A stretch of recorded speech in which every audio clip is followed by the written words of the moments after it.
Good morning, everybody. And His holy justice.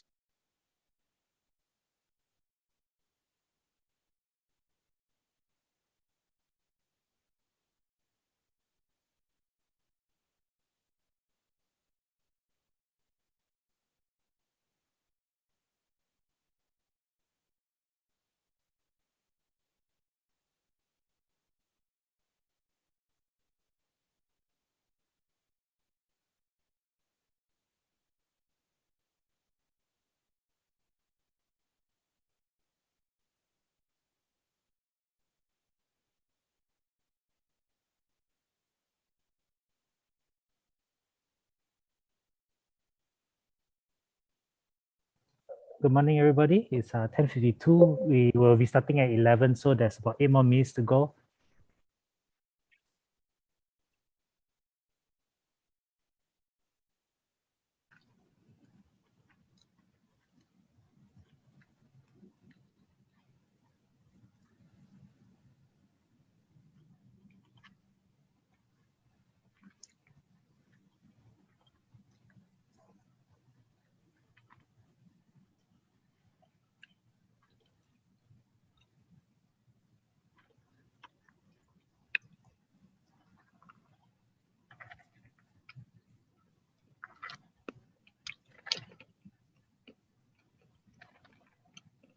All right, good morning, everybody.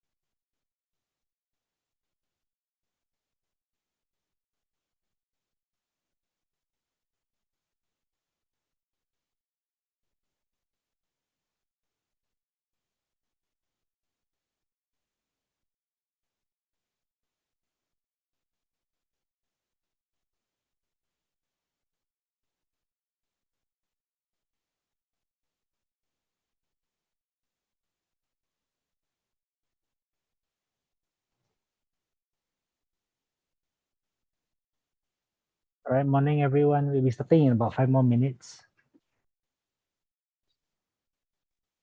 For those of us who have just finished Sunday service, maybe you can grab a coffee. Good morning, everyone. Good morning.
All right, everyone. Good morning once again. To those that just come in, we'll be starting in 3 minutes time at 11.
Okay. Good morning to those who just came in. We'll be starting in 2 more minutes at 11. Thank you very much for coming. It's good to see you.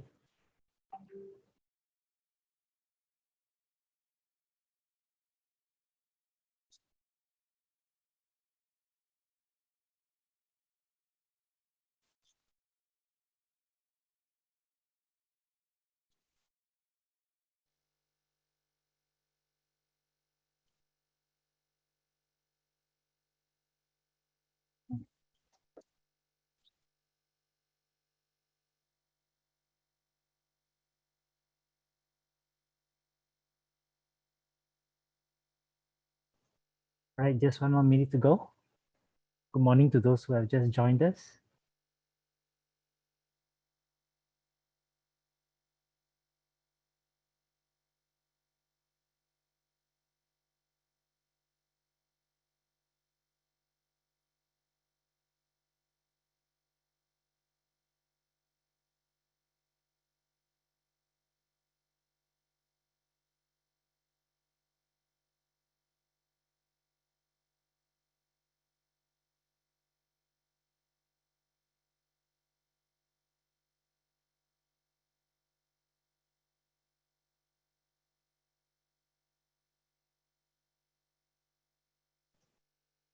All right, it's 11 a.m. Good morning once again to everybody. Welcome to our community talk on COVID-19. My name is Yu Yong. I'm a pastor in Petaling Jaya Evangelical Free Church, and we'll be starting this talk in a short moment. First, I just want to mention a few things. We will be recording this talk and it will be made available on our YouTube channel in a day or two. And secondly, we'll be having a question and answer session later. If you have questions for the speaker, you may either write it down in the chat, whether you're YouTube or Zoom, or you also may write down your questions on the Slido link, which will be up in just a moment. So without further ado, we'll be starting this session. The facilitator for this morning is Elder Dr. Choong Fong. May I now just pass the time to him. So over to you, Dr. Fong.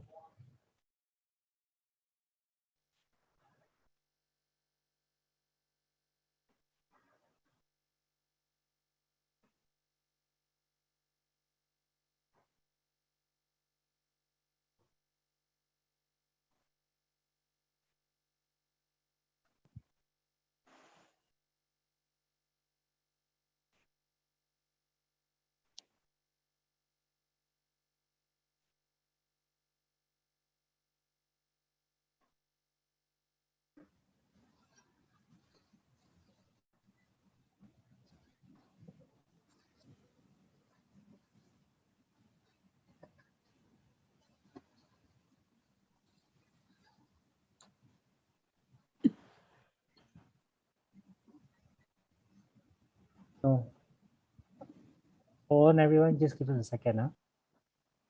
No, cannot hear, sorry. Give us a second. No worries. Nothing wrong with your hearing. Can We you can't hear me really now? hear you. Yep. Yes, you can hear you. Can already?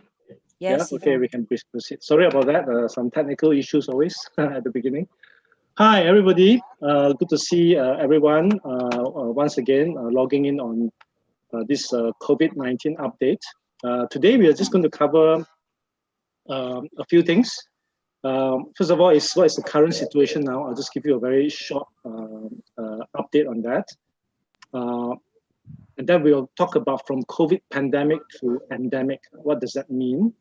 I'll also talk a bit about the vaccines, particularly on the booster dose, mix and match, and also vaccine for children under 12 years old. I'll mention a bit about new treatments and also the physical service in PJFC. And after that, I will give some time for question and answer. So you can type your question in the chat box so that we can then address some of the concerns that you might have. So what is the current situation? If you look at, for information about current situation, it's best to get it from the COVID Now website, which is available to general public.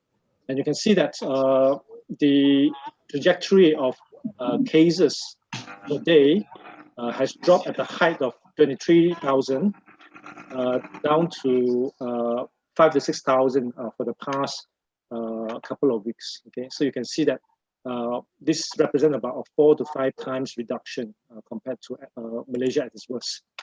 Now, if you look at then the transmission by source, where does it come from? It's still overwhelmingly what we call sporadic. Sporadic means that we have no specific cluster. In other words, the transmission is still very much community. It's not about a big gathering. It's not about factory clusters, but majority of it is actually sporadic, within, meaning that the virus is actually in the community and is hidden in the community.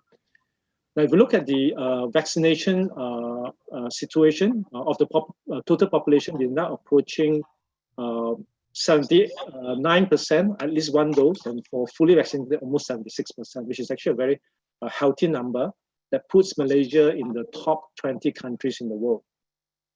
And among the adults above 18, the vaccination rate is actually incredibly high, reaching almost basically 95% of the population, adult population. And among adolescents, again, it's also quite high, now reaching about 80% fully vaccinated. And we hope to be able to achieve higher percentage in the near future. Now, if you look at the cases by vaccination status, in other words, of the Bluetooth mode. Of the people who are affected, you can see that initially, before the vaccination program took place, a lot of us are unvaccinated, and therefore the numbers that are affected are unvaccinated. But as vaccination takes place, the overall numbers all fall down. But the proportion of people who are fully vaccinated who now get positive is going higher, in fact, higher than the unvaccinated. Now, this is not because the vaccine is not working, but rather because the vast majority of Malaysians are now vaccinated. Therefore, any cases that we see would naturally be more belonging to the fully vaccinated group. Okay, so I know there are some of this kind of graph floating around as if it's proving that vaccine doesn't work. It's not the case here. Basically because the amount of unvaccinated people is less and less, and therefore the numbers that are affected who are unvaccinated also drop correspondingly because there are less and less people who are unvaccinated. But if you look at the overall vaccination status of people affected for the whole Malaysia since the beginning of the pandemic, the vast majority remains the unvaccinated group. How about deaths? Okay, so at this height, we are recording about 350 deaths per day. Now we are nearing to double digits in the 50s to 80s in the past couple of weeks. So again, you can see a substantial reduction in the death rates. And you look at the death by group, the overwhelming amount of people who are at highest risk will be the one in the above 60s. Although they don't constitute the largest amount of population, they represent the largest amount of people who died from COVID. If you look at the death rate per 10 million people, that means you look at the actual rate, you can see that overwhelmingly is above 60 years old. The vast majority is actually above 60 years old, which constitute the biggest risk. Now, you also can see that from 0 to 11, there are actually 75 persons who have also perished from COVID. Now, this is not 75%, 46% for the group. But then if you do it to the rate of per 10 million people, it's 75 per 10 million people. Okay. And if you look at the death rate by vaccination status, again, we can see that the unvaccinated have a much higher risk compared to the fully vaccinated. How about the hospital situation in Malaysia? Okay, so if you look at the daily admissions in Malaysia, at this height, we are admitting almost 3,000 people daily to the hospital. Now it falls to 1,000 plus. Okay, for Klang Valley, again, you can see a similar trajectory. As far as ICU utilization is concerned, you can see that in the whole of Malaysia, at this height, we needed about 1,600 ICU admissions for COVID-19. Now it's dropped down to 1/3 essentially. And you can see a similar picture in the Klang Valley. At this height, we get about 700 ICUs patient that has COVID. Now it's dropped down to just above 100, almost a 6-fold decrease in the numbers. And if you look at the ventilation situation, is very similar as well. At its height, 900, and now it drops down to 300 in Malaysia. And for Klang Valley, 450, now it drops down to about 70. Again, a six-fold decrease in the usage of ventilation. And all this is because as the vaccination rate goes up, less and less people are getting seriously ill, and therefore the drop in numbers. Okay. Now, so you can see that the situation in Malaysia is improving, although we cannot take things lightly. We still have to practice SOPs and be safe. Nevertheless, the pandemic situation in Malaysia has improved vastly from 2 months ago. Okay. So therefore now there's a lot of talk about pandemic, moving from a pandemic to an endemic situation. A lot of people ask this question, what does it actually mean? So I just want to clarify a few things. First of all, endemic just means that a disease will have a constant presence in the population. In other words, it's not going to go away. It's going to be part of the population, in the population, and the disease process will be there, okay? That means the pandemic will not end with this COVID-19 virus disappearing, okay? At least not in the near to medium future. And this virus will continue to circulate in the population, right? And because it continues to circulate in the population, it's not going to disappear. Eventually, each of us, unless we live in a cave somewhere, far, far away, each of us and every one of us will eventually encounter the virus. So when you encounter the virus, you may get infected, but the severity, and this is the most important part, the severity will depend on your immunity, how immune you are, how protected you are against the virus. Now, if enough people develop enough immunity against the COVID-19 virus, then this endemic situation will become less and less serious because the virus will have less and less impact on the health of the people and also on the health provisions of the country. But how can we develop immunity? There's only two ways at the moment, which is one, through vaccination, and the other one through natural immunity from getting infected by the virus. Okay, there's only two ways of developing immunity. One is through vaccination, and one is through being infected by the virus itself. Now, when enough people are vaccinated or being infected already, and therefore develop natural immunity, the COVID will gradually become like your normal flu, like influenza. So it's not serious for those who have immunity, whether their immunity is from vaccine or from being infected previously. And then potentially serious, those who are not immune, okay, or with reduced immunity, COVID-19 remains a serious condition for them. And eventually, hopefully, the COVID infection will not overwhelm our healthcare infrastructure and therefore causing less disruption to our society. So the idea is to develop immunity.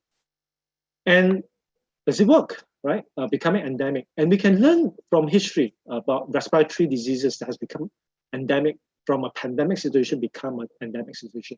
Or the flu pandemic that we have had, 1918, 1957, 1968, and the most recently 2009 a pandemic involving the influenza virus. All of them started as potentially serious diseases, but eventually become less serious as the population develops immunity, either through naturally being infected by the condition and recover from it, or through vaccination. So therefore, to date, every year, the vulnerable, the elderly are recommended to have the influenza vaccine because it's better to develop the immunity through vaccination, which has less serious health complication compared to getting the virus itself. So the key point is this: we need to have enough immunity when we encounter the COVID virus. And how can we develop that? So there are two ways. One is through being infected, which is not the preferred way, and one is through vaccination. Now, why is that the case, not the preferred way for infection? Because the risk of severe disease is much higher. Okay, studies in Malaysia have shown that the risk of severe disease is reduced by approximately 83% if you are vaccinated. The risk of death is higher if you are infected, going this natural immunity pathway. The risk of death is reduced by 88, almost 90% if you are vaccinated.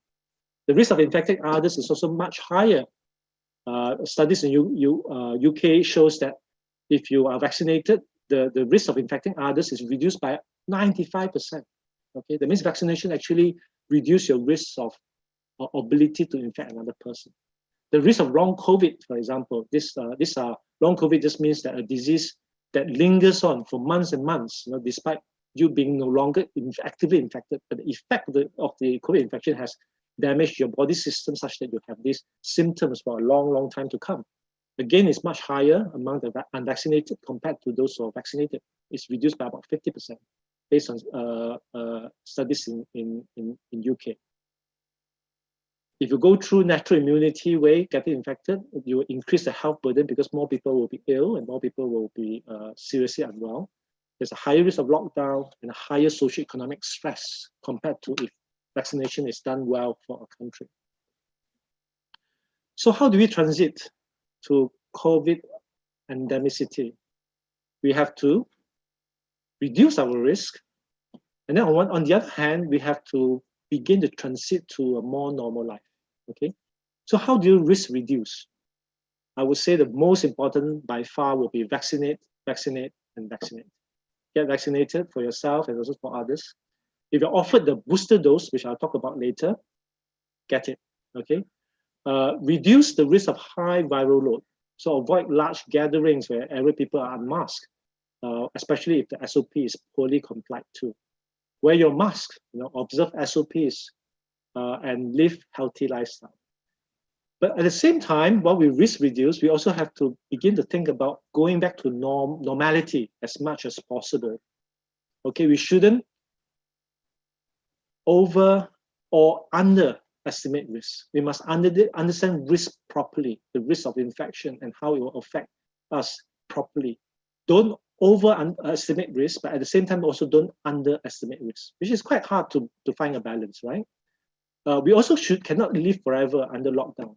It's not possible to lock down for another 10 years, for example, because it has a lot of socio-economic ramifications and particularly a lot of mental health effect, not only to adults, particularly to children as well. One of the things that that we as doctors who are concerned about children being locked down, during the developmental time, they cannot develop normally. Children needs to develop normally in their life. They need to develop socially in their life. It's not normal to live under this highly stressed, high vigilant environment.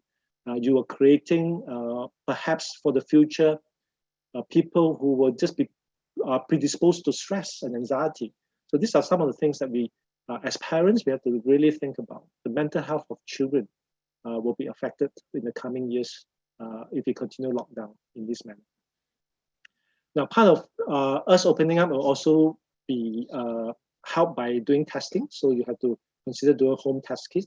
If you want to know which test kits are approved, you can just go on the website, the MDA website, which is updated almost weekly basis, and will tell you what are the devices that are approved by the ministry.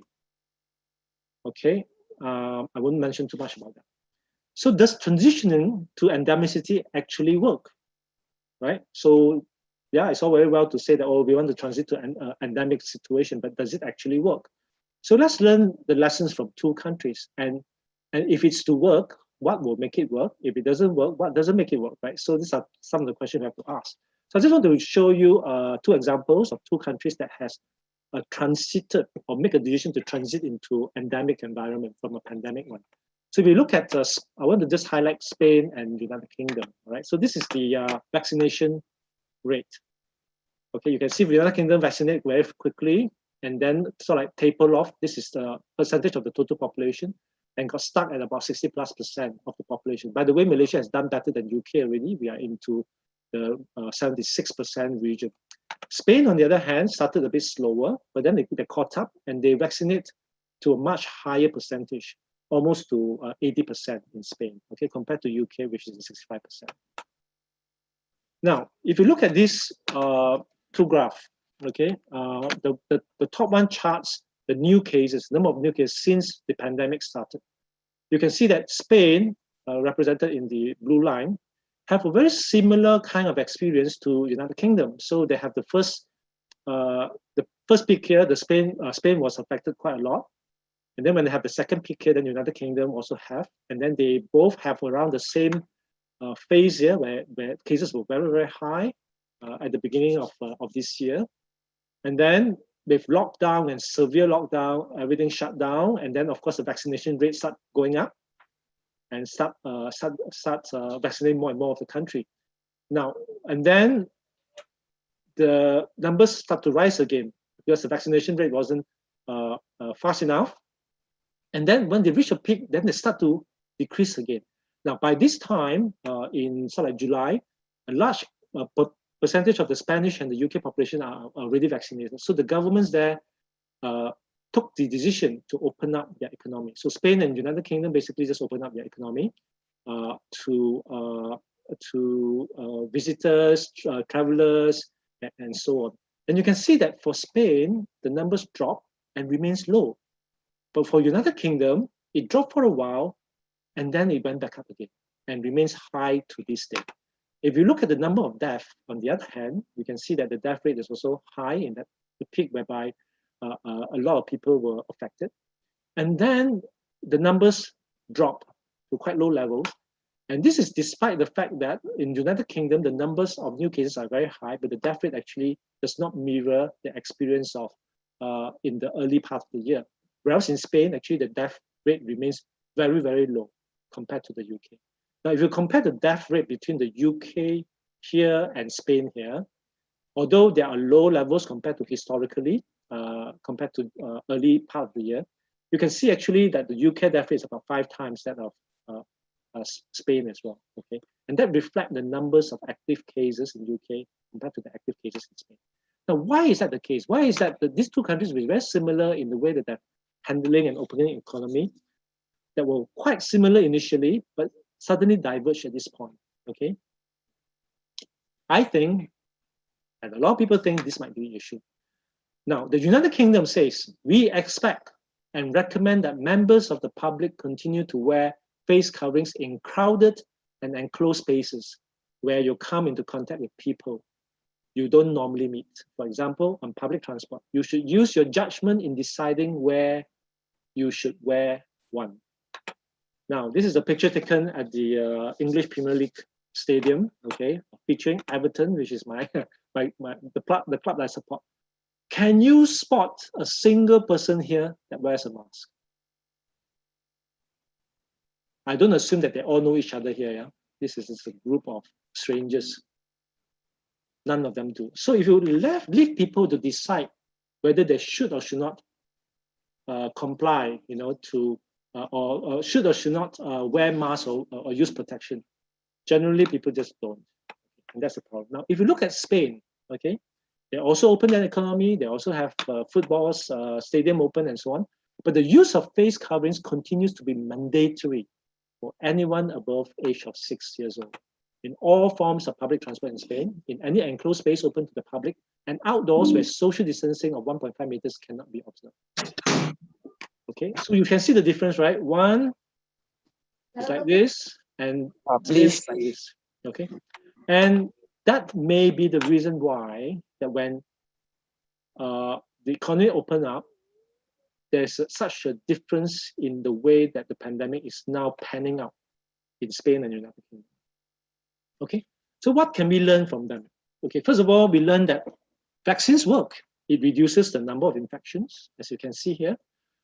Reduces severity. We can also see from this graph, although the numbers in the case of the United Kingdom is high with no SOP compliance, the death rate remains much lower compared to what happened earlier in the year.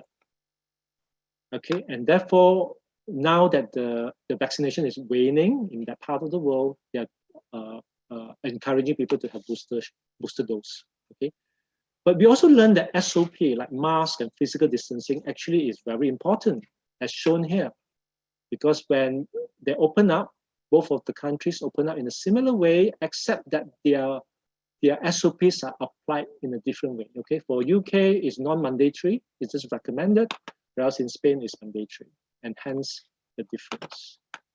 Okay, and perhaps this is the reason why they diverge now so differently.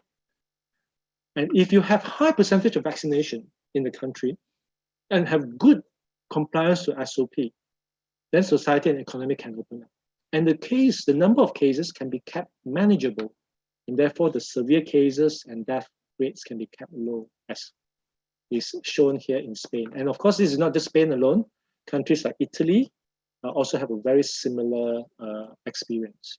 Whereas country that follows United Kingdom has a slightly different experience, as we've seen in Denmark. Denmark also do not mandate face masks, and also the numbers are now going up very, very fast. Now, with that, I want to just talk about the booster dose for COVID vaccine. I know some of you have already been offered, some of you have already taken, and some of you are still thinking about it. Now, why is booster dose important? So if you look at the data from UK, this UK, the protection for they only compare Pfizer and AstraZeneca because these are the main vaccines that they have. They do not have Sinovac in UK. At the beginning, Pfizer was very good. Protection rate was very high at about 93 to 95%. But that drops with time. So as the time moves on, by the time you reach about 4 months, the rate of protection comes out to about 50%. Okay? AstraZeneca have less protection to start with, but it also drops slightly, but not as much as Pfizer. So therefore, when we vaccinate, we have this boost of we call it free antibodies from the vaccine in our blood system. And these free antibodies floating around in our blood system, in our body, protects us from getting infected. So when the virus comes to our body, very quickly the antibodies will attach itself to the virus and inactivate it, and therefore it doesn't cause infection. But this amount of antibodies decline with time, okay? Yeah, and the higher the levels, the better protected we are. Therefore, as it declines with time, our ability to prevent infection to start with will drop. Now, having said that, if you're vaccinated, even if you get infected when your antibody levels is low, you are still protected better than the ones who are unvaccinated, because your other aspect of immunity, such as your memory cells or we call the T cell, the cellular immunity is still there. And therefore, we can still prevent or reduce the risk of severe infection, severe disease, but the infection can take hold in your body, okay, if you don't have high levels of free antibodies. Now, therefore, the booster shots becomes important, because when you get a booster shot, your free antibodies straight away increase to 10 times. This is according to the Pfizer study in Israel, okay? And this is particularly important because Delta variant is still the main variant and the most dangerous variant and highly contagious variant among us, particularly among children, okay? And vulnerable people should, and I want to emphasize this, should get your booster dose. And if possible, everybody who is offered the booster dose, please accept it and go and get it done, okay? Is there data to support this? Yes, there is. So this is data from Israel to show the kind of viral load that you need in order to have a breakthrough infection. That means how much load you need before you can get infected. Therefore, the higher the viral load that you need before you get infected, the better protected you are. You can see that this protection declines with time. So the person is finished its 2-dose vaccination here at the starting point. Initially, is well protected, and as time goes by the time you reaches about 6 months, greater than 6 months, it becomes negligible. Okay, that means the viral load that infect this vaccinated person is similar to the viral load that infect an unvaccinated person. But the moment you receive a booster dose, straight away you get protected again. Okay. So this real report, again, this is reported in New England Journal of Medicine. Again, you can see that after the booster dose, by the time you reach day 10, 11, 12, you can see that your chance of being protected, okay, from infection increases by 10-fold, 15-fold, and up to even 20-fold after about 21 days. Okay, so you can see that the booster dose actually work, and therefore Israel has been giving booster doses to people who are previously vaccinated 6 months ago. Okay, so the message is that when you're offered the booster dose, take it when you can. Okay, please take it. Now, one of the questions that I think get thrown about, asked a lot in the social media, and also I get asked by a lot of my patients and also friends and relatives and church people, is can we mix and match? Okay, so what is the evidence for that? Now, Some study have shown, this is a study mixing and matching AZ with Pfizer. And in the case of these two vaccines, which are very different in its way of action, okay? Pfizer being an mRNA vaccine, and this AZ is a viral vector vaccine. That means they put the viral genetic code into a different virus, the common cold virus that affect chimpanzee, monkeys, and then they introduce it to our system. So they work inside it differently. And when they mix and match these two, they find that the immune response is actually just as potent, and in some cases even more potent, more effective than if you use a homologous vaccine. Homologous means that the same vaccine for your booster. Okay, and then in the mix and match in another study, it shows the same thing. When the Hong Kong population, the government of Hong Kong also did the study because they use Pfizer and Sinovac, like Malaysia. They offer the Sinovac recipients with low antibody levels a booster dose of Pfizer. BioNTech is Pfizer, yeah. It shows that a significant higher immunity boost for these Sinovac recipients. In other words, if you have Sinovac vaccination and completed 2 doses, if you're given the 3rd shot, Pfizer mRNA vaccine, your immunity will also respond well and increase. And that is the evidence that is shown in this big study in Hong Kong as well. Okay. Now, currently in Malaysia, the Pfizer vaccine, if you receive 2 doses of Pfizer vaccine, you will be offered Pfizer booster dose if you are vaccinated more than 6 months. And this will be this has already been offered to older populations, to frontliners like myself. Now, Sinovac currently is being offered a Pfizer booster, even if your vaccine is only 3 months ago. Okay. Now, why is that the case? I'll just touch on that later. AstraZeneca is going to be either AstraZeneca or Pfizer, but I think that this morning or yesterday they are going to make Pfizer available to those patients who have received AstraZeneca. So now, why is the Malaysian government recommending giving Pfizer as a booster to Sinovac patients? I know this is one of the biggest questions that's floating around in the social media at the moment. Now, if you look at this data, these are real data from the Malaysian Ministry of Health, okay? And this is figures showing deaths between 1st of September to 30th of October this year. So the death over 2 months. Now, over 2 months, there are 7,636 deaths reported. Now, if you look at during this period of time, whereby the vaccination rate of Malaysia is actually getting very high at that time, no vaccination, 50%, 53% of those deaths did not have any vaccination. Although the amount of people who are unvaccinated actually is in the region of maybe about 30%. Okay, but it's 50% have no vaccination. Incomplete vaccination about 18%. But I want to draw your attention to this part here, which is the completed vaccination. Now, of those who died, 28% have completed vaccination. But of those, if you look at the different vaccines that's taken, AstraZeneca actually seems to offer a good protection. Now, partly also because AstraZeneca recipient of vaccine could be the younger people, because they're the one who is very savvy and they have been, play a lot of computer games, so they're very fast in getting themselves registered. It could be that.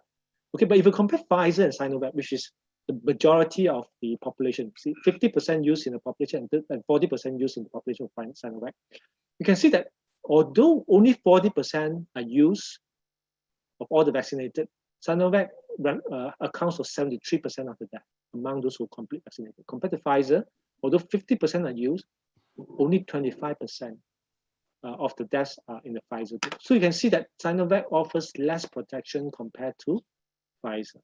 And that is certainly the case when the Ministry of Health looked into these numbers, as well as looking at the antibody levels in these people.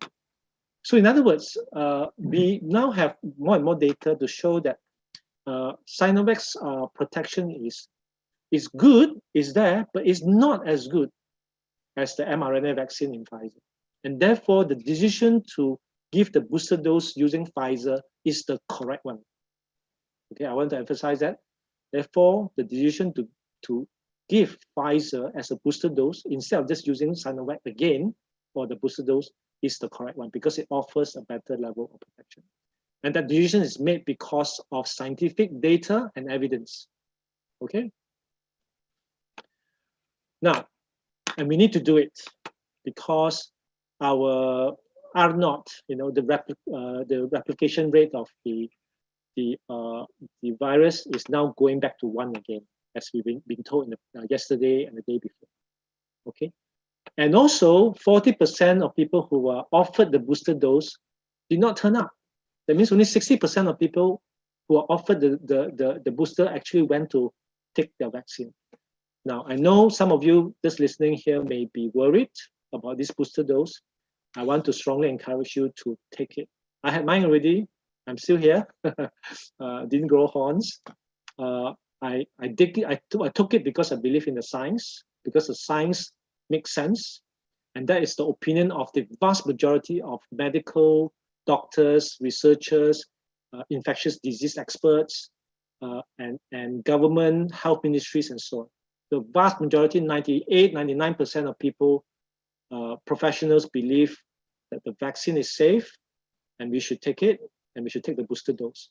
I know there are floating around people who claim that they are doctors, and they perhaps are doctors, who are hesitant and they give some evidence and so on in social media and in videos. But they are in the small minority.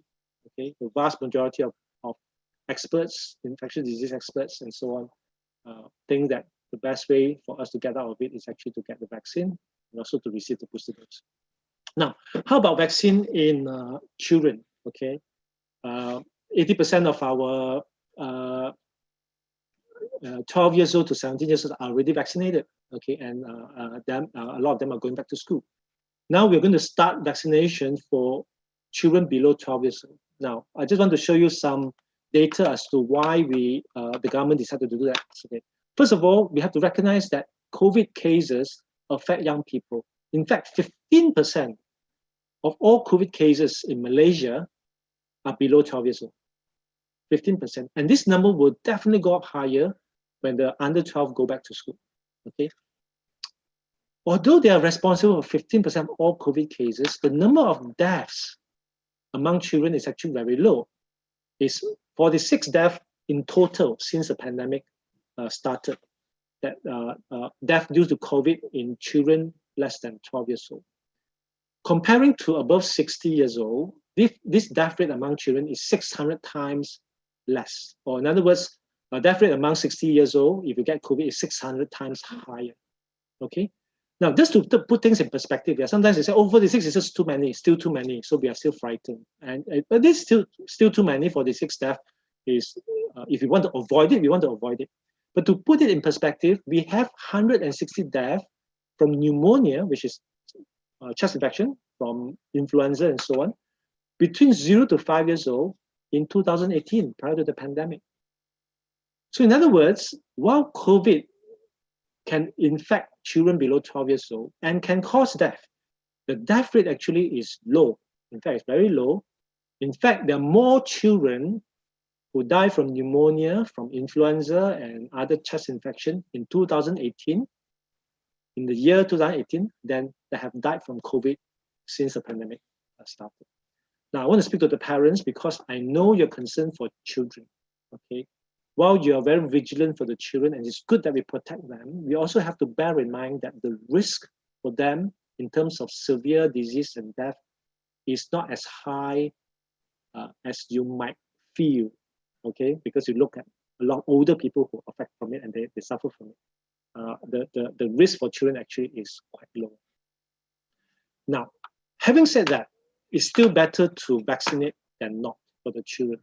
Okay, and this is for a few reasons. Number one, it reduces the risk of community transmission because children will infect each other. They will bring the virus home. They will infect the parents. And if the household has got elderly relatives like grandparents and so on, then you put these people in at risk. Okay, and therefore we have to vaccinate children as a way of reducing the amount of transmission in the community and therefore protecting everybody. Okay, So this is another reason. Secondly, although few children die from it, we still want to prevent those deaths. If I tell you, let's say there are 46 deaths of children from a particular heart disease in Malaysia every year, and there is this injection that you take 2 injections and this heart disease will be cured, and these 46 children will then survive and won't die. And this injection is very safe. We would do it. We would give this injection to the children, right? So basically, we want to reduce the numbers as much as possible, and also we want to keep children safe. Although the risk is very low, very, very low, but we still want to keep it even lower. So the vaccine that's offered to children for 5 to 11 years old would be Pfizer. Okay, Pfizer, there are a few options. Pfizer will be one of them. This has been approved by FDA and CDC in US. Okay, now the dosage that the children are having is actually smaller than the adult dose. The current recommendation is 1/3 of the adult dose. There's a very, very small risk of myocarditis, which is some of the things that a lot of people are worried about, this heart inflammation. Okay, now one word about myocarditis and pericarditis, the rate is very low. It mainly affects older male children in their teenage years. There are very, very, very, very few cases in children below 12 years old. And myocarditis, this heart inflammation, the vast majority are actually very mild, and most people make full recovery without any treatment. Okay, they just need to have rest, don't overexert their heart during this time, and then they recover. And therefore, the benefit outweighs the risk. Okay, in a big way. And Pfizer is approved by the MOH of Malaysia to be the vaccine that is recommended for 5 to 11 years old. How about Sinovac? Okay, Sinovac at the moment have very little data, transparent data from China and places that have had Sinovac.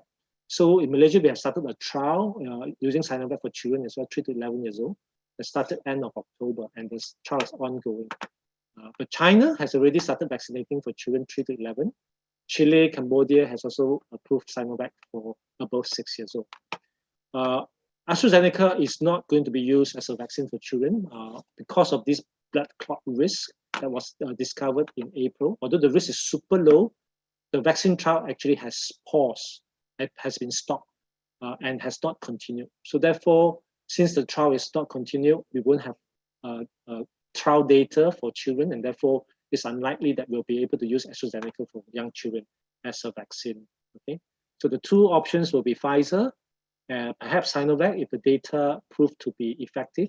But at the moment, the worldwide data that we have got the most data for children use will be Pfizer. A quick word on new COVID treatment. The world got very excited when Merck, one of the drug company, announced that molnupiravir, an oral antiviral, anti-COVID medication, has been shown to be successful in reducing hospitalization and death by 50%. Now, this is not curing, yeah? It just reduced the hospitalization and death rate by 50%. Instead of, let's say, 100 people die, now 50 people will die. So it's half it, okay?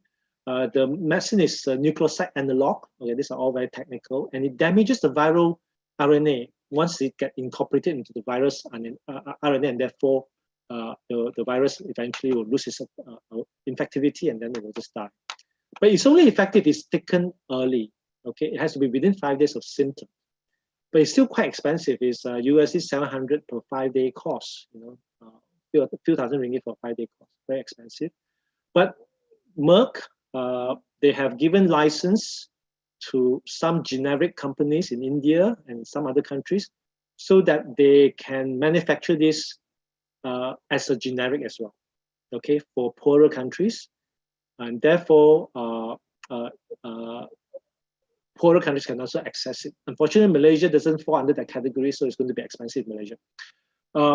One word, you can't use this as a prophylaxis. In other words, you can't use it as a prevention. You can't take this tablet every day to prevent getting infected. Anyway, I think it's too expensive to do it that way. And secondly, it's not a vaccine substitute. Okay, having this doesn't mean that you don't get vaccinated, because if you get infected, You take this medication, your risk is reduced only by 50%. It's not reduced to the same level as a vaccine can do currently. There's another one by Pfizer, which again is thought to be effective now. This data is only published by the manufacturer, so we need to look at it and review the data properly. But this is even more effective. It's 89% effective in high-risk cases. So we are awaiting more data before we make a decision. But the good news is that more and more antivirals are coming on board, and therefore making the transition from pandemic to endemic even better, so that even if you open up, people get ill, if you have a treatment for it, you also lessen the burden, the health burden for the country, and also reduce the risk of severe disease and death for the individual.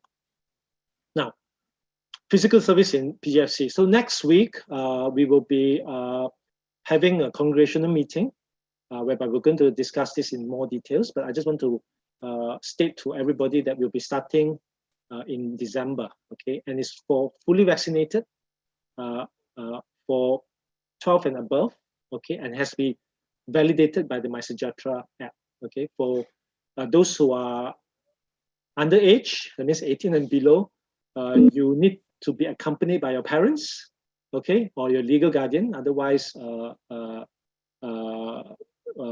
allowed, okay? Because we want to make sure that when you do come, you actually have a consent from your parents, okay? At the moment, we don't require booster shots, okay? But this may change in the future, depending on what the government will announce, okay? But SOP, like masks, will be strictly observed. So when we come, you have to wear masks at all times. Sitting arrangement in PGFC will be arranged in such a way that there will be physical distancing. Online service will still be continued, so therefore the service will be hybrid. So it will be a physical service, and then it will be also broadcast online.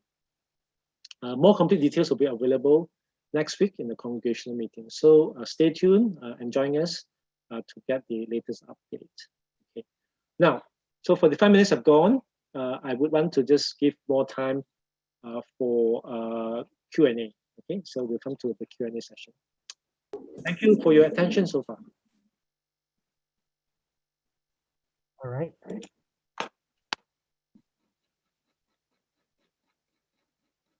All right, let me share screen.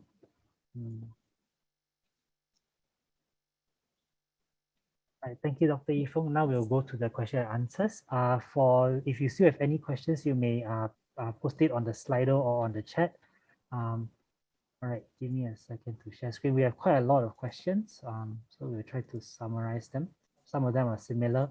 I think the first, one of the common themes among many of the questions is that, do you foresee us taking vaccines for the rest of our lives, or do we have to take booster dose for the rest of our lives if our antibodies is not able to keep up? We are not sure whether we have to take booster for COVID for the rest of our lives. Okay, some disease as the time goes by get infecting more and more people, and all of us will begin to develop immunity eventually. Whether you are vaccinated, and while vaccinated, you may be infected, and then your infection is so mild you may not even know it. For example, I may be infected at some point in my time, but because I'm asymptomatic, I may not know it. So because Delta is so contagious, so eventually most people will be infected. Now, when more and more people get infected, then unless the virus mutate to a form that can escape our immunity, okay, that we have developed, that infectivity of this current COVID virus will gradually diminish. Okay, it may diminish to the extent whereby the infection is so low in the community that vaccines may no longer be so important. Okay, now that depends on whether it will mutate to a different form and how quickly this virus actually spread in the population, and therefore exposing all of us to it, and therefore eventually all of us develop some immunity to it. Now, some researchers think that that could happen within a year or two, actually, because Delta is so infectious that the vast majority, the vast majority of the population in the world will be infected by Delta. And when that happens, then the pandemic will come to an end, and the endemic situation will be also very well controlled. So the people who are immunocompromised, haven't met the virus before, not vaccinated, if they get it, they may get severe disease. But the vast majority of people who are exposed to the virus already, have vaccination and get exposed to the virus, will eventually be protected. So I don't know. I don't know whether we'll need vaccination for the rest of our lives. I don't think it's likely. But now that we have this ability to have effective vaccines, I don't see it a problem that other infections in the future, let's say we have another flu pandemic, that we will need to then vaccinate for flu. Previously, we are pretty helpless when flu happens. In 1918, in Spanish flu kills millions and millions and millions of people, tens of millions of people. But now with the technology, we may not face that kind of situation anymore. All right, thank you. I think another question asked by one of the recipients: are the graphs provided in the slideshow of your own, and what are the sources for your slides data? Okay, so I'll just go through that. Okay, is there a way to test COVID antibodies in a blood system? Yes, there is a way you can do COVID body antibody test. But when you do antibody test, one have to bear in mind that not all antibody tests are the same. Okay, some tests test for the active infection. That means you have previously been infected by COVID. So you test for the COVID antibodies.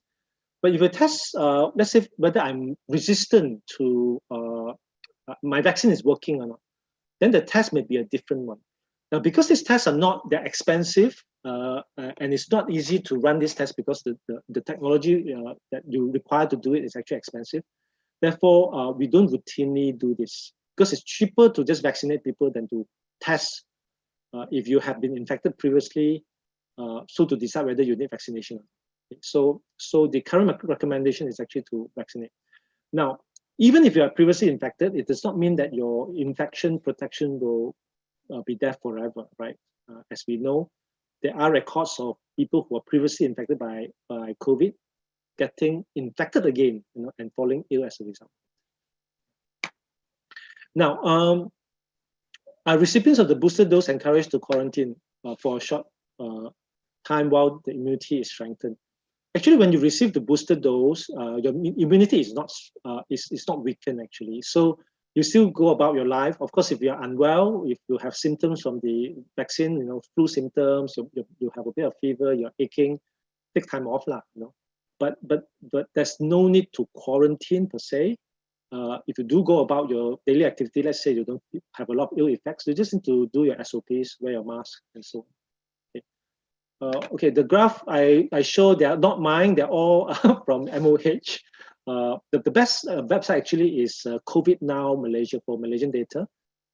And if you are looking for international data, will be the Oxford data, Our World in Data, the website will be useful. Keeping SOPs. I think we have to keep SOPs for now. Eventually, when more and more people are immune to it, either through vaccination or through infection, exposure to infection, to COVID. By the way, when you are vaccinated, you can get still exposed to infection, and in some ways there's a little bit of a good thing because that will make you even more immune. Eventually, when the numbers drop down really low, then I think masks and social distancing may be lifted. Okay. But we can't lift it prematurely because when you do that, for example, we see the example in UK, in Denmark, in Germany, the numbers are going back high up again. Particularly bad if your population is not well vaccinated. Under 7 years old, I already okay. It's safe to make social around. It's not safe. They're not safe from infection, but they are fairly safe, quite safe. In fact, very safe from severe infection. Okay, so it's a very hard thing. You ask me, it's very hard. Do you just keep children away from everybody else socially for the foreseeable future so that they can't grow and develop socially normally? You can't really do that to children because, you see, unlike adults, right, we can understand, okay, we are pandemic, we keep we social distance, we don't see people. We can understand that and we can cope with that. We can rationalize it. But children are growing up. They have a window of opportunity to grow up and for the brain to develop in the way that it should. And you miss that opportunity. It's very hard to unlearn, to learn that development. You miss the boat essentially. And the brain wires in a way that may not be appropriate for them in the future, okay, growing up as a growing up child.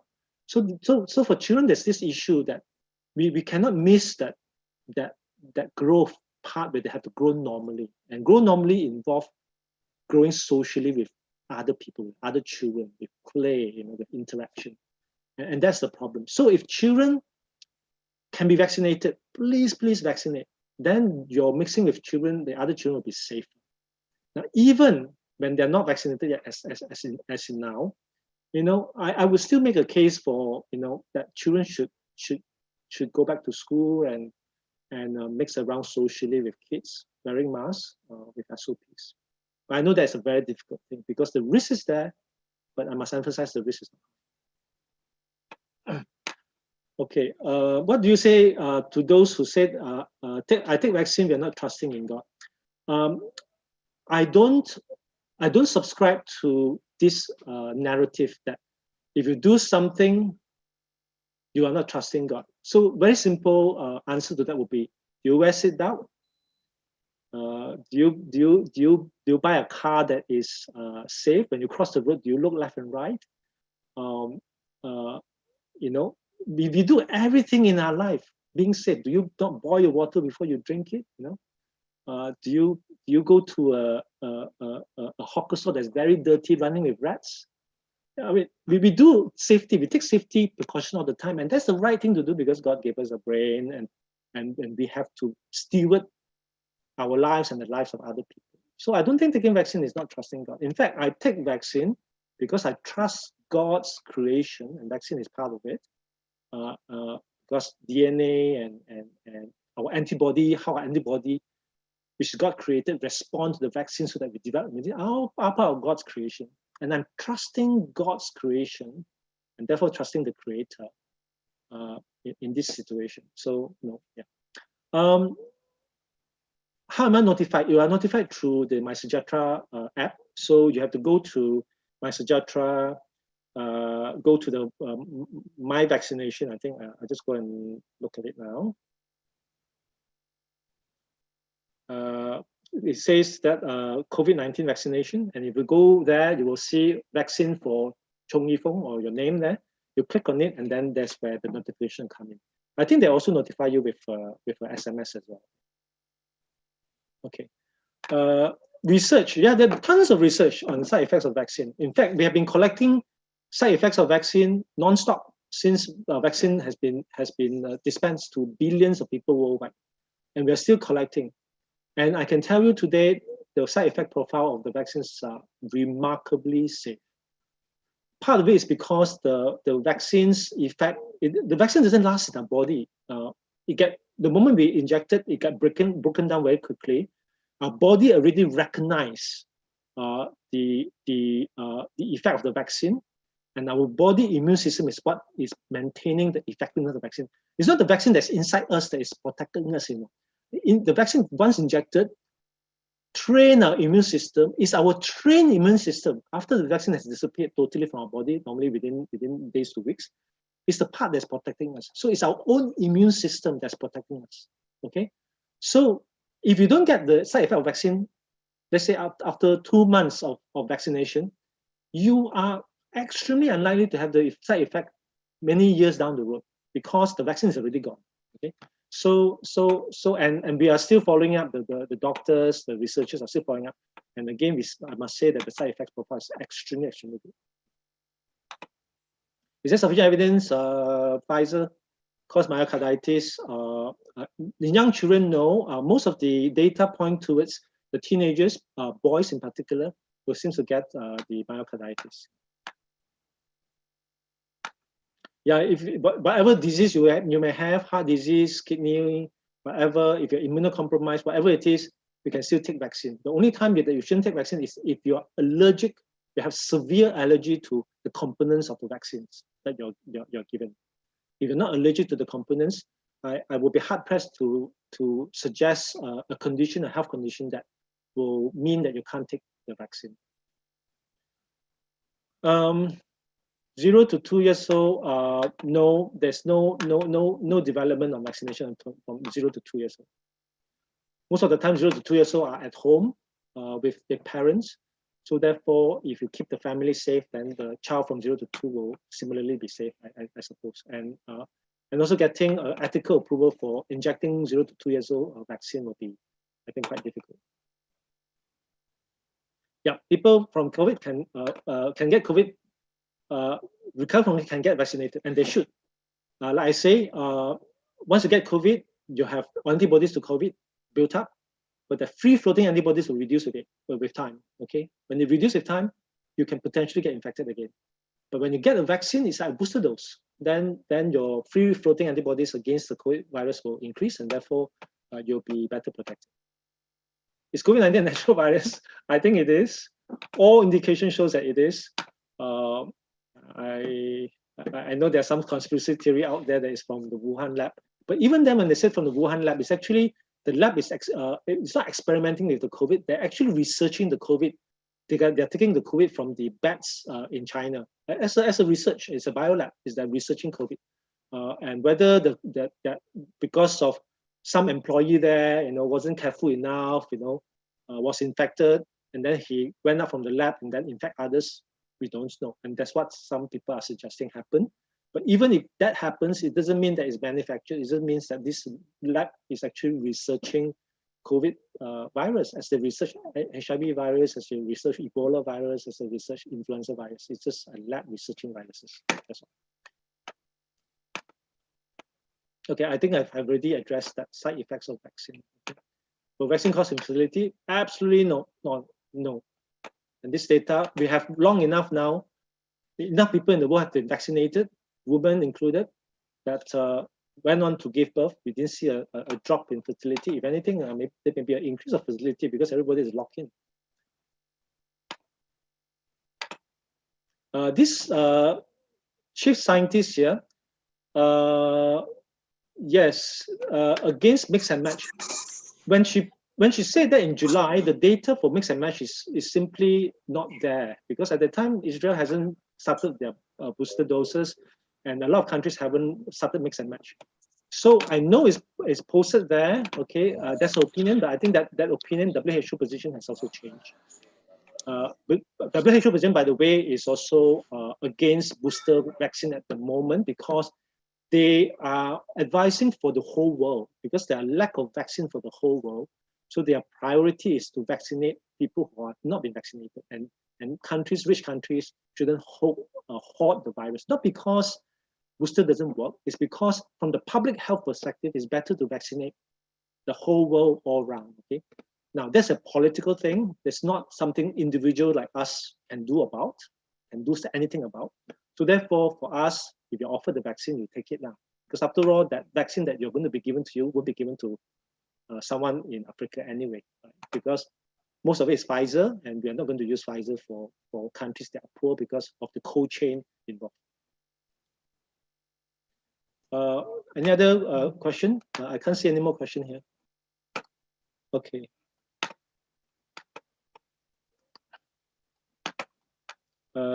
Pastor Yu Yong, is there any other question that you're aware of?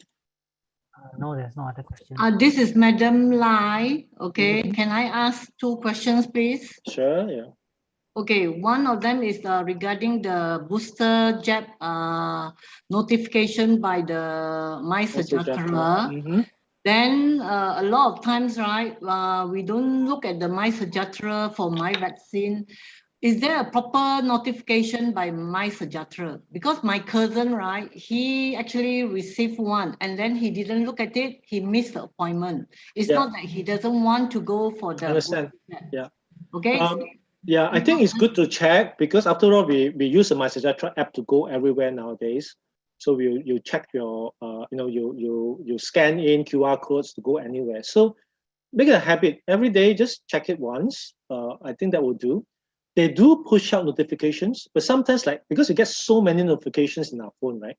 And sometimes it's very easy to just swipe it away, without actually looking at it, because it's a habitual thing. We just delete notifications all the time. So that might have happened. But I know that they push out notifications, but provided you allow the notifications to be pushed out, because the app can only push it out to you if you allow notification. So you have to go to your phone, go to the setting, and you have to allow MySejahtera to push notification to you. If you don't allow it, then they don't have your permission to push your notification. Therefore, you may not get notified. But my advice is that check it every day. Every time you turn on the MySejahtera, check it. Very simple. Take 2 seconds. Yeah. Okay, thank you, Dr. Choong. Yeah, Another question, okay? If I were to buy an item and I dare not use it just yet for fear of COVID-19 virus on the surface or on the item, so I will keep it in my store, say for 2 weeks or more. Can the virus still survive on the item after that period without me sanitizing it? Technically, it can, but the chances of it causing problem to you is still very low. It's not zero risk, but the risk is very low. COVID virus is more of a respiratory infection. So the main mode of transmission is still in the air from infected droplets, when you're interacting with people. But even after 5 weeks or 1 month? Of course, the longer you leave it, depending on the environment too, and also the surface, the type of surface that the thing is, it depends. Personally, if you ask me, I don't go around sanitizing every single things that I receive or every seat that I sit on. I don't. I wear my mask properly. I don't touch things and then touch my eyes, because the virus, even if the virus is in your hand, it cannot infect you unless you introduce it to your what we call mucosal membrane, either eyes or your nose or your mouth. So as long as you clean your hands and sanitize your hands, you perhaps don't really have to go crazy sanitizing objects, because the thing on the object have to be transferred to you. So long you keep clean, you don't have a habit of rubbing your eyes, you don't want to lick a surface or a box or something, you'll be quite safe actually. The main mode of transport is still through air, through interaction, and therefore mask is by far the most important thing that you need to do. And hand washing is important, because you touch your face and touch your mouth and nose. Wiping surfaces and things like that, it may reduce the risk a little bit more, but I think it's a lot of effort for a very little risk reduction. That's my opinion. Okay, thank you, Doctor. Thank you. Yeah. Any other question? Yes. Doctor, I want to ask you, I understand that the booster shots are being given in private clinics now. Yes. And it is a concern that, if it is Pfizer, do they have the cold storage facility to maintain the efficacy of the, so that it's not overheated? Sure. Because Pfizer needs to be very, very cold. Absolutely. The cold chain, I can answer this personally, because my center at one point was also a vaccine center, so we're doing it. Now, the coldness don't have to be kept at -70 all the time, okay? So the vaccine can be thawed down, okay, and then distributed. And once it's thawed, it still have a 1 week effect, but you have to keep at a low temperature. But the low temperature now is just a normal freezer temperature, not a -70 temperature. But so most, I would say all vaccine center, private, government, whatever it may be, store the vaccine that has been taken out from the extreme cold storage in a similar way. And the storage we have, okay? And it is that vaccine that is thawed that we inject. And we have strict protocol. If it's after a certain time, if it's not used, it's discarded and it's thrown away. It's discarded. It's returned back to the government, and then they are discarded and thrown away. Oh, I see. So the normal freezer, they will observe the same protocol. Yeah. The normal freezer is enough lah. It's okay yes, lah. for the short-term storage, of course, you can store it for 3 months on the normal freezer. Okay. But once it's thawed, you can put it in I a see. fairly Oh, normal okay. freezer, and it will be fine. Okay, thank you, doctor. Thank you. Yeah. Right, we have some questions on Slido. You can, Dr. K, you mind answering these questions?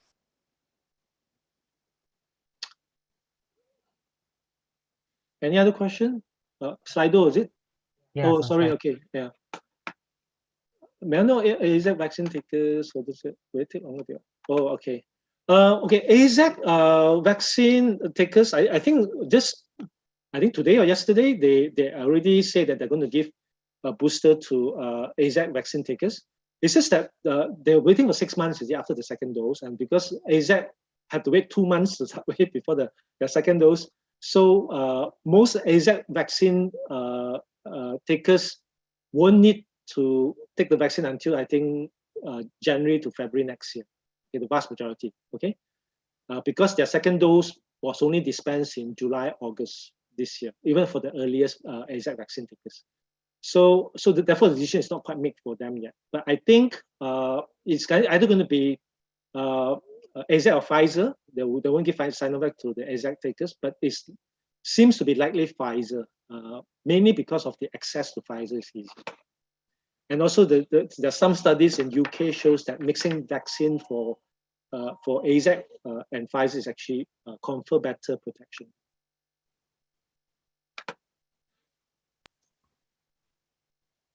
Right, there's still some other questions.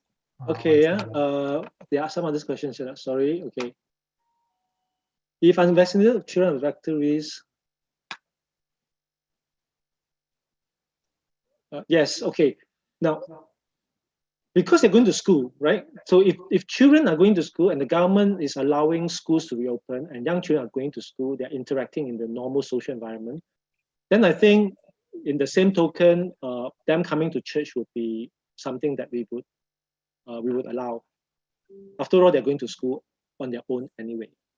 So we will be guided by what the government will allow the population to do. So if they allow children unvaccinated to go to schools, which they do now, then we will also allow them to come to physical church, but they have to be properly masked. Is there a way, manner how the vaccine is injected affect the reaction to the individual? No, the vaccine is just injected in the arm, the upper arm normally. The reaction very dependent on the person's individual immune system. It doesn't mean that if you react a lot, you have better immune system. It doesn't mean that if you don't have reaction, your immune system is not working. It's just one of those things that we respond to these things very differently. Just like people get COVID and don't get symptoms, some get very mild symptoms and some get severe symptoms. So how you react to the vaccine is no bearing to your immunity, and the mode of injection also have no bearing to the immunity. Okay, Sinovac is being available as booster. Yes, there are popular demand for it, and if that's what people want and they refuse to take the alternative except for Sinovac, then of course it's better to inject Sinovac as a booster. But the evidence shows that currently Pfizer will be a better option as a booster for Sinovac recipients. Okay, frozen food, again, I don't think this is very prevalent. There are some suggestions. For example, there are cases whereby in China in particular, they say that it came from the frozen salmon from Norway and so on. I'm not sure how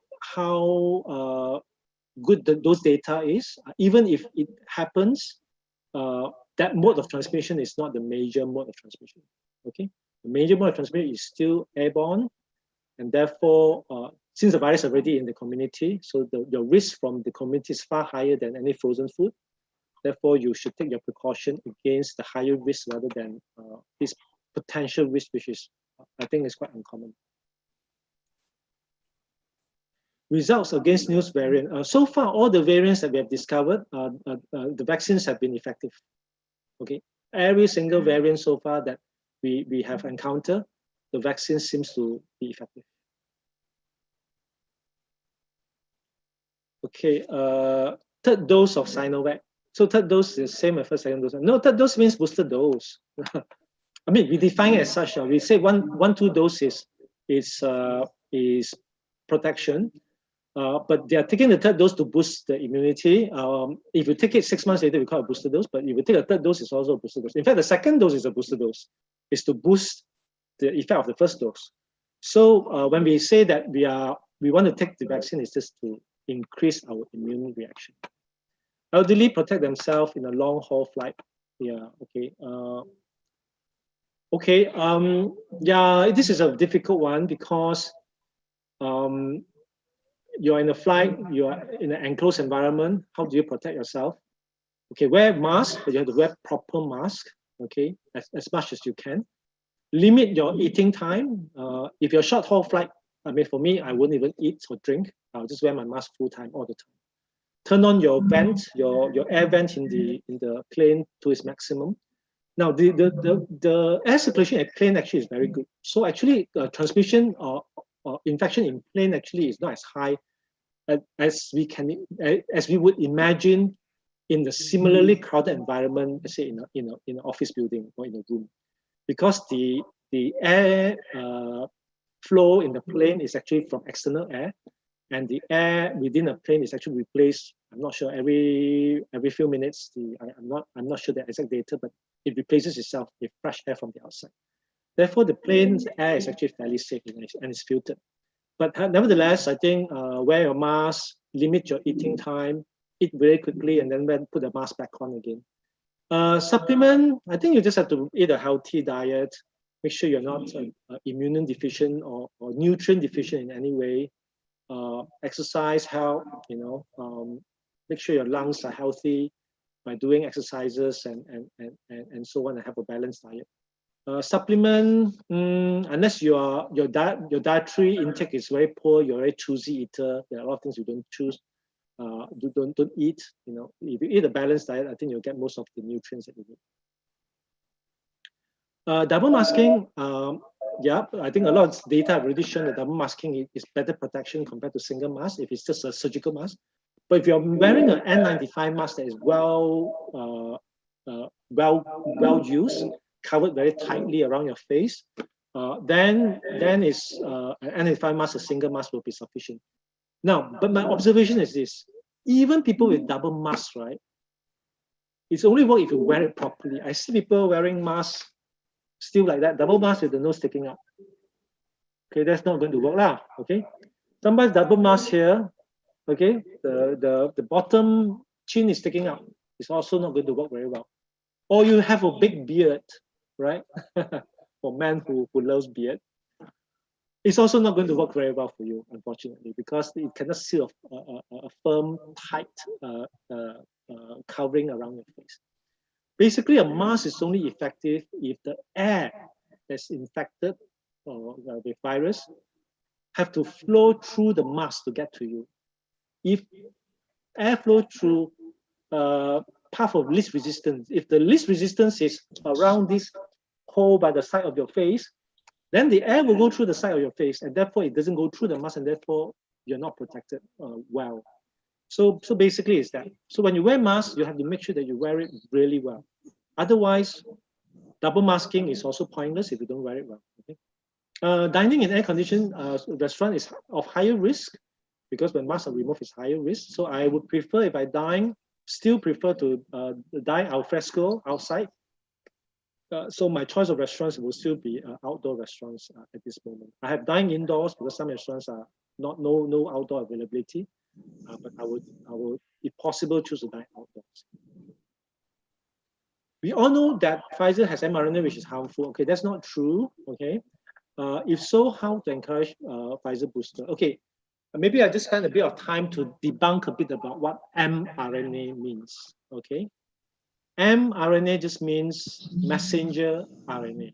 Okay, now our body has DNA, and our body also manufactures trillions and trillions and trillions of RNA every single second of your life. RNA actually, as its most basic understanding, is just a strand of a nuclear genetic material that is copied from the DNA. Now, why do we call it RNA and not DNA? Now, DNA is double-stranded. There are 2 strands, okay? And it's inside our cell, the nucleus of our cell. RNA is just a copy of the DNA that we copy. We need the instruction to send to the other parts of our cell to make protein. RNA just means that. And RNA doesn't stay in the body very long because the whole purpose is just to make copies of the protein quickly, and then it get damaged, and the RNA is absorbed and disappeared from our body. Now, when you get infected by a virus, RNA virus, like a coronavirus is an RNA virus, the virus injects its RNA into our system and use our body cell to manufacture the viral protein, to make more viruses in our body. So the virus itself carries RNA already. So instead of having COVID infecting us and injecting its RNA into us, mRNA vaccine are basically giving the same RNA strand, but a truncated one, a smaller one, into our cell, much like the virus is already doing to our body, much like our body itself is producing RNA, the same thing. And this RNA then give instruction to our protein manufacturing, and then we manufacture the viral particle, and the viral particle is then released from our cell, and our cell recognizes as foreign objects and therefore attack it, develop immunity. So mRNA just means that, okay? It's not going to be harmful, it's not going to be mutagenic, that means it can cause cancer, anything like that, because it's just purely a way of inserting a small copy of the COVID virus RNA into our body, which happens all the time. All viruses does to our body. Even sitting right now here, we are being injected with RNA, foreign RNA from viruses, all the time, and our body deals with it like normally. So the mRNA virus is just purely that. We have now a technology to make it that way, such that we can design the RNA to go to our body, and that's it.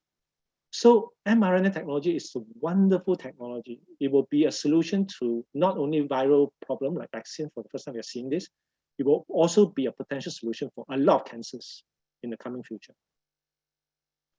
Okay, halted second dose. I'm not sure about this particular one, so I'll just leave it. I don't know of any Taiwan or UK halting the second dose vaccine to teens.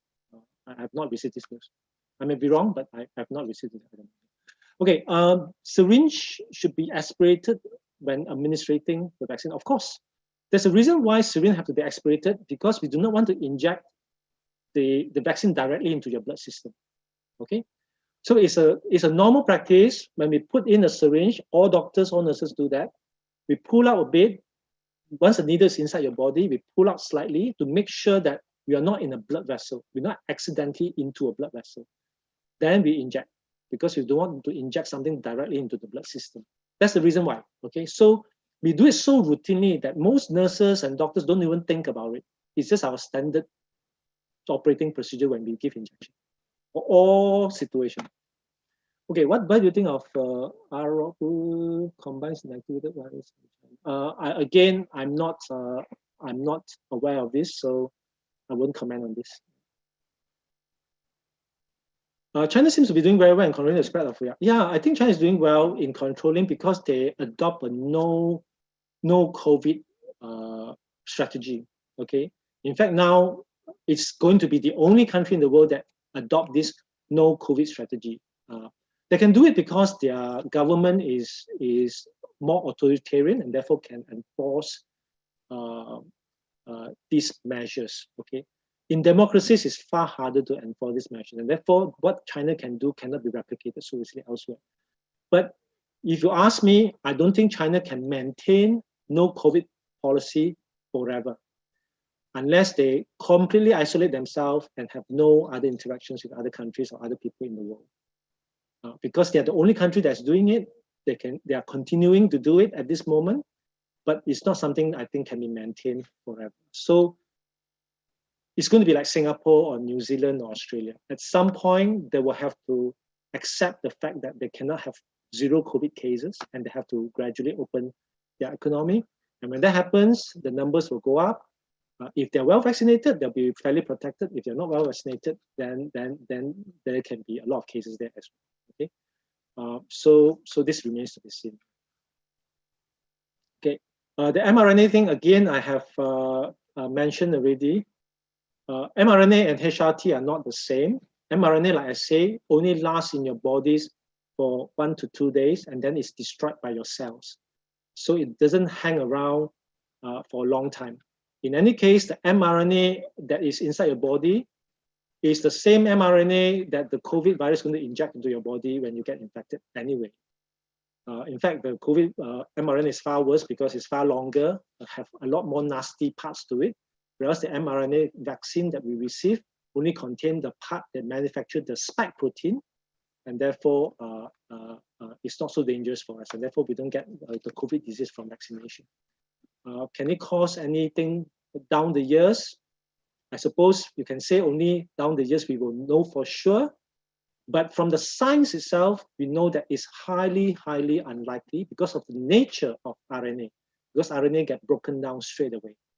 And RNA is not something new to our body. Our body produces RNA all the time. We meet with foreign RNAs all the time. RNA is not something new to us. In fact, the vaccine only works because we know RNA, and therefore we use the RNA and produce the spike protein, and therefore react to it appropriately and gain protection. So I don't think it will be a problem. Okay, all medical, the science part of it is not going to be a problem. Ivermectin, is it all right to take it occasionally? I would advise only to take it if you have parasitic infection that need ivermectin. Ivermectin again has been talked about, has been brandished around as a cure or as a prevention for COVID. All the good studies show that it is not, and it doesn't, including the study that's done in Malaysia. I know there's some studies that says that it may work, but those studies are not done in the what we call randomized controlled trial manner, which is subjected to a lot of biases. The biggest study that was done that shows positive result is done in Egypt, and that paper has been withdrawn because the data there is found to be falsified. Yeah. So again, there's no evidence to show that ivermectin works. If you have a skin rash after vaccination, it depends on what kind of skin rash. You may want to talk to the alert the person who's vaccinated. I mean, the centers that are giving you the booster dose. But if you're going to get booster, you're going to be Pfizer, so it's not an issue because the Pfizer will have a different ingredients inside, and therefore it's unlikely that you will have the same reaction with the Pfizer booster dose. So I would recommend that you go ahead and get your booster dose, but you inform the person who's giving you the jab so that they will get ready the appropriate medication and treatment should you have an adverse reaction during your injection. Okay. Right. Thank you, Dr. Fong, for answering the questions. Right, so we have reached the end of our talk. I just want to make a mention that for the notes, we will not be releasing the slides or notes because the file is too big. However, we will be making this recording available on our YouTube page. You can just type PJEFC on YouTube. It should be up within a day or two. So thank you very much once again, Dr. Fong. So let's close in prayer. Thank you, Doctor. Thank you. Thank you for listening. Thank you, Doctor. Thank you, Church. Thank you. EFC. Thank you. Thank you. Father, we give you thanks that we can be gathered here this morning. Pastor, thank you. We want to ask, Lord Father, for wisdom, Lord, as we continue, Lord, to think of the decisions that we have to make. Help us to think of how to love our family, our friends, our loved ones, even in this very difficult season. So, Father, we want to pray, Lord, for your truth to prevail, for you to teach us how to love others, and for wisdom and courage. All this we pray in Jesus' name. Amen. Amen. Amen. Amen. Yes, thank you. Amen. Thank you. Okay. Thank you. Thank you. Dr. Fong, For God the bless. fantastic presentation. Thank you, doctor. Thank you. Bye-bye. Thank you. Thank you. Dr. Choong. Thank you, Pastor Yu. Very good, very clear. Very good. Thank you, Doctor. Thank you.